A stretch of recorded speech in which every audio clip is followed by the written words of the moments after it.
Hi, Radio Lola. How are you? Hi, Ahmad Delouz. I hope that's right. Hi, Denise Buchanan. How are you? Hi, Hillary J. Happy Monday. JK Stack, happy Monday to you. Mike Bryant, 2891. Hello, Maria. Hello, Mike. How are you? It's Monday, everybody. Thank you all so much for joining us. Monday in June. We're headed into another week. People are going back to restaurants, back to work, forward with their lives. And I'm so glad that so many of you continue to join us for these really informative and inspiring conversations that we've been having. So I want to thank you so much for that, for being with me, for having been with us all of this quarantine time. It's really been these conversations that we've been doing since we've been at home and have really been so illuminating to me, so inspiring to me, and I hope they have been to all of you as well. And I'm really actually very excited to be with the woman that we're going to be speaking with today, Ava DuVernay. Ava's a friend. She's somebody I respect tremendously. She is the acclaimed director of Selma, 13th, When They See Us. And do yourself a favor. If you have not seen 13th, please carve out the time with your friends, with your family, to sit down and watch that really mind-blowing documentary. I watched it again for the second time over the weekend with my son. And it's so thought-provoking. It's so enraging. It's so fascinating. And so I really urge you to take the time to watch it, to watch all those three incredible pieces of art that Ava did.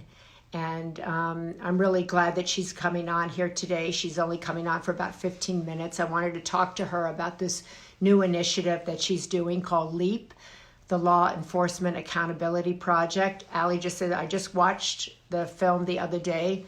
Powerful, so thank you for watching that. Which documentary? It's called 13th. The director is Ava DuVernay, who is coming on here today.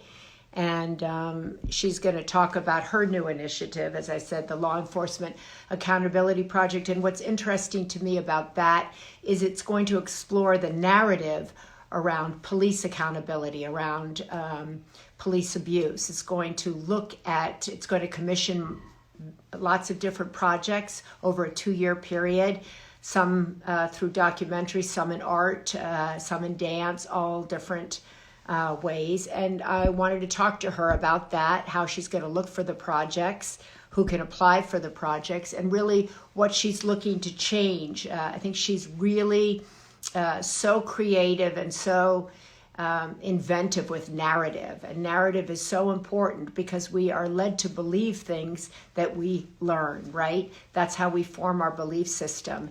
And that's why 13th is so powerful, because if you're only taught one thing, you learn something, and guess what? It can be incorrect. And then so many people are having to unlearn so many things that they learned. And I think that that's such a important public service. To let us know what we don't know, to teach us what we don't know, to update our history books, to update what is being taught in our schools, to update the conversation, the worldwide conversation, the global conversation, and our national conversation, and really the conversation we're having at our kitchen tables all over this country. So Ava is here, somebody just said. So Ava, if you're here, I don't have to continue talking about you, but if you're here, you just request to come on, and then I say, okay. And, but I don't see you. Somebody said Ava's here, but I don't see Ava there. Anyway, I'm really, I met her several years ago before she did Selma, and she's gone on to do so many other extraordinary works of art. Ava, I don't know what to do. So Ava, you request. I love that. It's okay, Ava, don't worry. You're not the first person that doesn't know what to do. You just request live interview. How do I request? You just request, it says when it says request to go live with, then you just go request. So I don't know. Can you do that? I love it. It's okay. You're worth waiting for. And I know Ava's busy in the edit room. She's on Zoom calls. She's finishing up work, and she's really making time to do. I ask you to join. So Ava, I'm old and technically unavailable. Oh my gosh. Okay, there she is. Okay, there. Add. Hopefully that works. Ava, we're adding Ava. We're waiting for Ava. There she is. We did it. We did it. Thank you. Hi there. How are you? I'm good. I'm happy to see you, Maria. I'm happy to see you too, Ava. And I said to everybody, I know you're knee deep in the edit room. I know you have only about 10 or 15 minutes. So I wanted to begin by thanking you and telling you it really means a lot to me that you're making time to talk about this project, this initiative, which I think is so interesting. Before you got on, I told everybody to go out and watch. If they haven't watched Selma, if they haven't watched 13th, I watched it again with my kids over the weekend, and I think it's so powerful. It's so enraging. It's so jaw-dropping, and it's such a great thing for us to all talk about at our kitchen tables all across this country. So it's 100 minutes, and it's the best history lesson you'll get. But I wanted to talk to you about this new project that you announced last week called LEAP, which is the Law Enforcement Accountability Project. And you came up with it really quickly. Really quickly. Hi, everyone saying hello in the comments. Yeah, I think it comes on when I'm on a live. It shows on my IG that I'm on a live. And I know I never go live. You never go live? People probably think I fell in my kitchen and I'm, in distress. But no, I'm here with the great Maria. No, thank you for inviting me on. This idea did come to me, shortly after I watched the George Floyd murder. Yeah. I was brought to my knees by it, and I was taken aback by how much it hurt, because I'm used to watching that kind of footage in the making of my work. Right. So May 13th, as you mentioned, I mean, my editor Spencer and we looked through thousands of hours of racist, violent footage to come up with the right combination to present in the documentary. And so between studying, beatings for Selma, to watching, horrible tapes for when they see us, just to understand police brutality, I have a pretty thick skin, but that video brought me to my knees.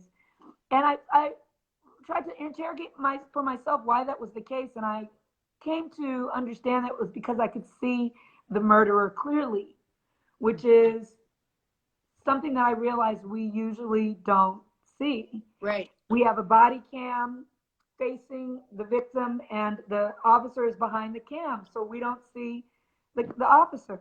Or it's grainy surveillance footage, like in the case of of so many, where we're seeing from a distance what happened. Yeah.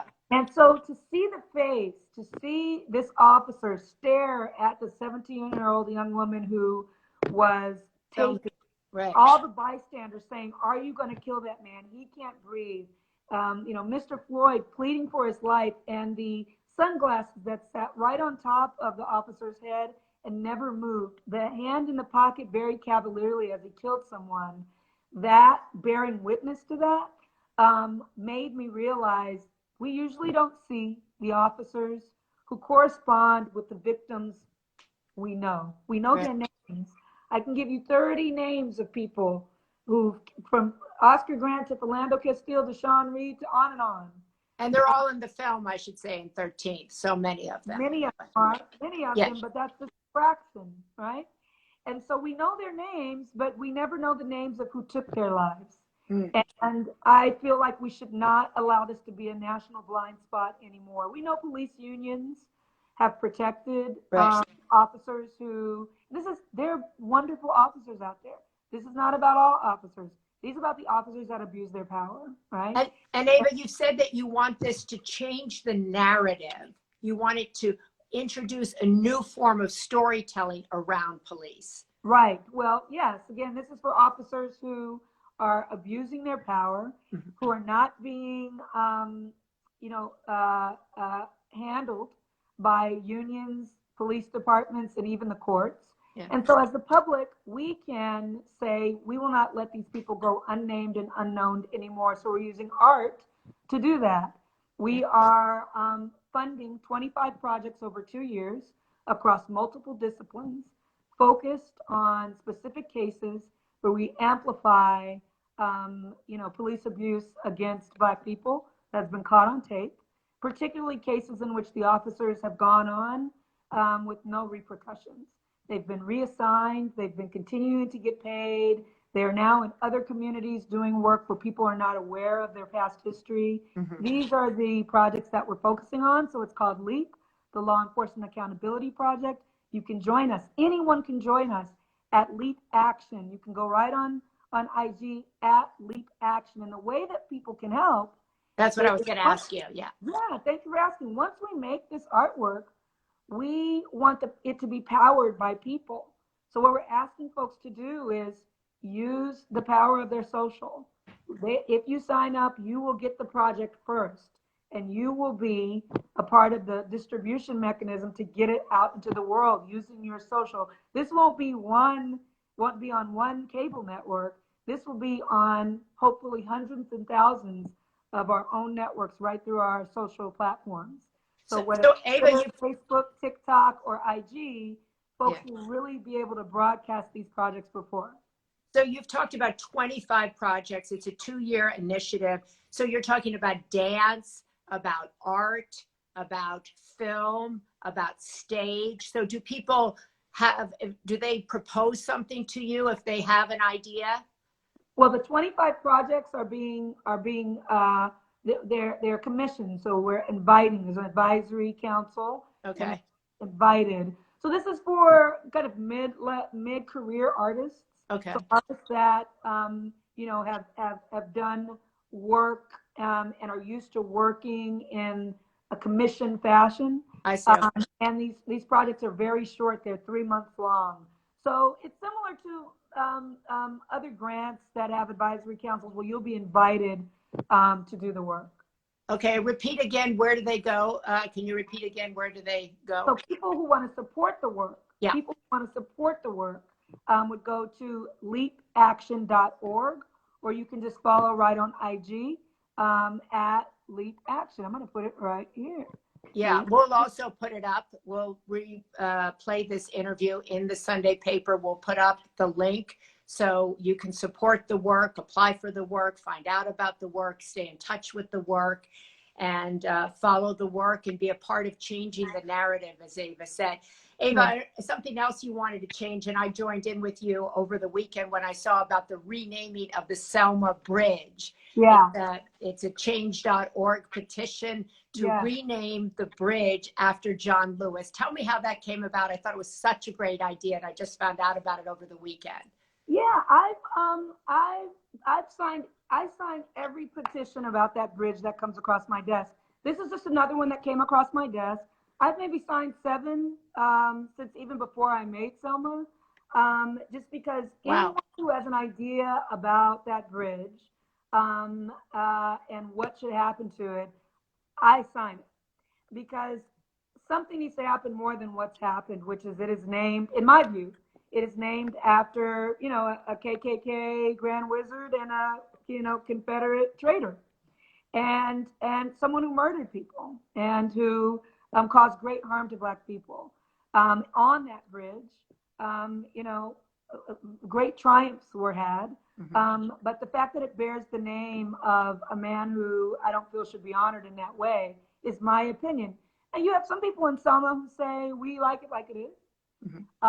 You have some people who say if it's renamed, it should be renamed after someone from Selma. There are great heroes there. You have some people who feel like it should be named after Congressman Lewis, who, fought and suffered on that bridge and went on to do and continues to do incredible things for all Americans.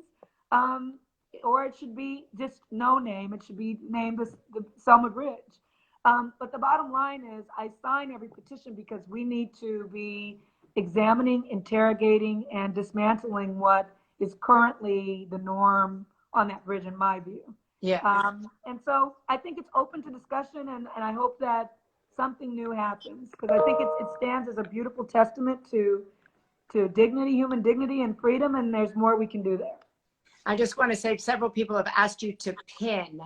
I don't know how to do the pin thing, but you all are not asking me to pin, because I don't even know what a pin is. But we will put it up. Don't worry, everybody. We will put it up. I'm not sure how to pin it. I know you can pin it as we're talking, but I don't know how to do it. So we will respond to that. What is wrong with us? No, there's nothing wrong with us. We're doing our own thing. We're doing what we can do. We just don't know how to pin. It doesn't mean it doesn't mean anything. It just means we don't know how to pin. That we don't know how to pin. Yeah, it just means we don't know how to pin. So Ava, so you talked about this moment for you being different, how you had looked through all of this footage before for 13th, and there is a lot of footage in that film. How do you think this are you hopeful about this moment? It feels different. It was different for you. Do you think it's going to stay with us? It's going to change things? I think, yes, I am very hopeful. Yeah. I am a student of history, and I know that there's a precedent for change, and I believe that people can do anything. And we're seeing that happening in incredible ways. Now, I don't think we need to get giddy about it. I don't think we need to be unrealistic about the country that we live in and the systems that are durable and long lasting, and they're not going to be undone in 2 weeks, 3 weeks, even a year. But I believe that there is a vigor and a vitality around this conversation that I haven't seen in a long time, and that there are people participating that I've never seen participate. Yeah. And the hope is that it's not commodified. The hope is that it's deeply embraced. This will be the end all be all, but I believe that we will look back on this time in the history of this country. And so it'll be up to us to. I can see you. You're breaking up a little bit, but I'm hopeful that you'll just come back up. And you're an acclaimed director. You've got to have good internet.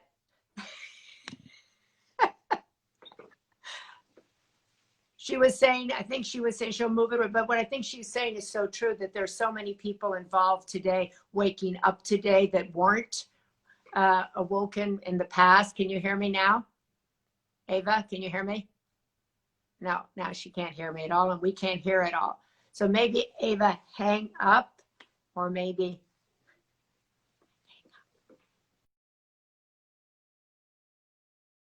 No audio. I know Ava left, but I think what she was saying, one, which I think is so important, is that she's hopeful. I think there's a lot of hope out there. I think on this Monday, I love for us to focus on the hope that's out there in our country. Let's try to bring Ava back for just a few minutes. See if she can come back, that there is hope. I think people who are in for the long haul never get giddy about any issue. Can you hear? Change is inevitable. We must evolve. Oh, can you speak? Yes. Can you hear me? I can hear you now. Great. Perfect. Okay. Great. So you were saying that you're hopeful, but not to get giddy. Yeah, hopeful, but not to get giddy. There's precedent for change. I believe that people can do anything. And I want to be able to look back in this moment and see that, there was actionable work done, that there was actual work done more than platitudes. And I believe that we can get there. We're in the midst of it. You look at the civil rights movement at its height. At its height, the civil rights movement was a 10-year long movement. 10 years. 10 years of everyday struggle.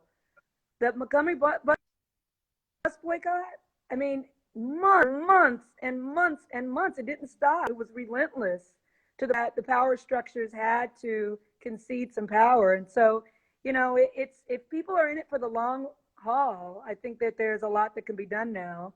And the hope is that this energy will be sustained. I think absolutely the long haul, staying the course in a society that moves from issue to issue, news story to news story very quickly.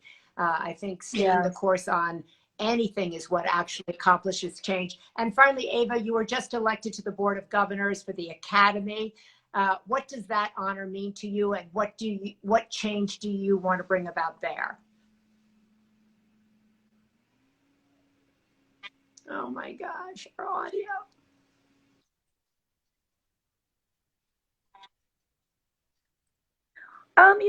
Maria. Ava.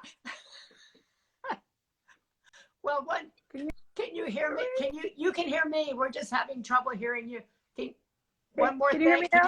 I can hear you now. Okay. Don't move. I won't move.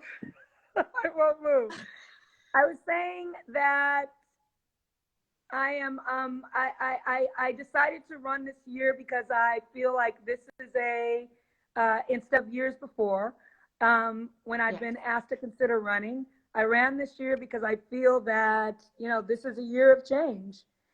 This is a year when hopefully hearts and minds are opened to the very fundamental work that needs to be done to make our industry more equitable. And so I wanted to be a part of that conversation and help in whatever way I could. So bravo.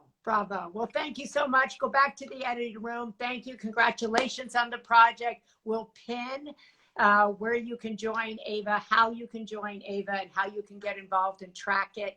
And please, thank you, Ava. And everybody who has not seen 13th, please take the time to watch it, discuss it, think about it, and think about your own things that you've learned, your own belief system, and be willing to confront it. So thank you, Ava. God bless. Nice talking with you. We've lost her audio again, but there, Ava DuVernay, a true architect of change. I love talking to people who see things as they are, imagine them as they can be, and set about doing the work to make it so. Each of us is capable of being an architect of change. Each of us is capable of imagining the world we want to live in, we want to leave our children, and then going about making it so. So I want to really thank Ava DuVernay for coming on. Her work is extraordinary. She has stepped up on screen, behind the screen, in every way, shape, and form. And that's really open to all of us. And I think it's inspiring to talk to a woman like Ava. And I think it's inspiring. All of us can have our hearts opened, our minds opened, our beliefs challenged. That's the opportunity of this moment, all of that. And so it's a great way. Wanda says pragmatic and powerful. What a combination. Absolutely. Very true. So I think it's a great way to begin our week, talking to someone like Ava, once again, someone who is inspiring hearts and minds, opening hearts and minds, changing hearts and minds. And that's certainly the kind of work that I'm trying to do here on my platform and certainly at the Sunday paper. So if you don't subscribe to the Sunday paper, I hope you will join us there. Its mission is to inspire hearts and minds and move humanity forward, one person, one story at a time. I hope you will join us there. I hope you will join us here as often as you choose to for conversations with architects of change like Ava, although there's nobody quite like Ava. There's nobody quote like any one of us, but I just want to thank her for taking the time to pop out of the edit room to speak with us, and we will get the information up that she is working on in case you want to join her or know somebody who does want to join her. All of those projects are across the board. They're in dance, they're in art, they're in film, they're in plays, you name it, because art knows so many forms. So Carrie Beam, thank you for saying you love the Sunday paper. I really appreciate that. It's a labor of love. And so I love it too. Have a wonderful rest of your day. Have a wonderful week if I don't see you, if you're not here with me. And if you are here with me, we'll be back this week and we'll let you know when and talking with whom. Thanks a lot. Bye-bye.